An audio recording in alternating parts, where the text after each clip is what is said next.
Халқымызда көзлерінен бағлы чоқ аталар сөзлері бар. Мисал үшін ең сық ештікенлерімізден көз көрер, жан север. Анлағаныңыз кеби бүгін келев хамыз көзлеріміздің сағлығына бағышланacak. Көзлеріміз сайысында біз etrafımızdaki dünyanın bütün güzelliklerini көріп öğrenemiz. İnsanın көзлерінде onun bütün hayatı, fikirleri ve istekleri aks oluna. Көзлер hiç aldatmaz. Оларға bakıp adamның aklında ne olğanını, onun şu vakitte duygularını anlamak mümkündür.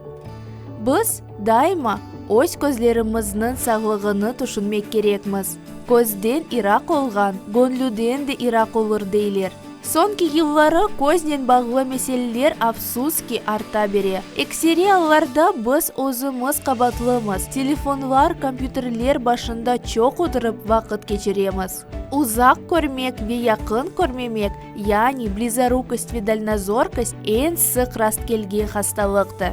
Adetінce insanda bu hastalıklardan birisi ola, ama kemerde bir insanda şu iki hastalık da olabilir. Ona astigmatizm deyler. Astigmatizmni nasıl yenmek mümkün?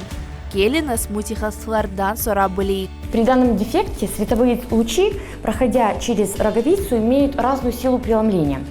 Вследствие этого изображение становится искаженным. Отсюда и жалобы. Это на нечеткое зрение, на нечеткие неправильные линии предметов и, конечно же, зрение становится размытым. Существует 3 метода коррекции астигматизма. Первый метод – это очковая коррекция. Второй метод – это контактные линзы.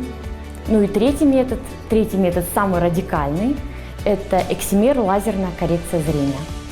Uzviyetimizde vitaminler ve mikronutриентler olması pek mühimdir. Olar көзлеріміздің sağlığını yaxşı tesir etip, çeşit yaramay faktorlardan korumak yardım eder. Hekimler vitamin mineral kompleksini saylamak tavsiye ederler.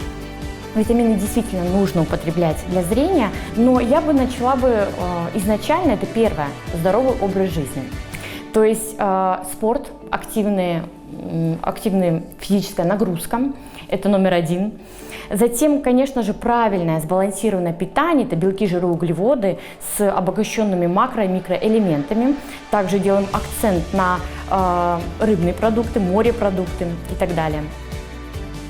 Eğer astigmatizmni vaqtında tedavilenmesek, o көзлерінің zayıflaşmasına, kılılıkna, yani kosoglaziya деген hastalığına getirebilir. Şu alda көзлерimizni baktırmasa, olar acıtır ve baş ağrısı da peyda olur.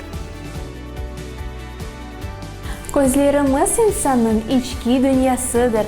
Şunun için көзлерінен bağlı bir mesele çıksa, vaqtında mutixassılarga barıp baktırmak gereksiz. Sağlığınızga muqayt olup, nevbetteki rubrikamızны kaçırmanız.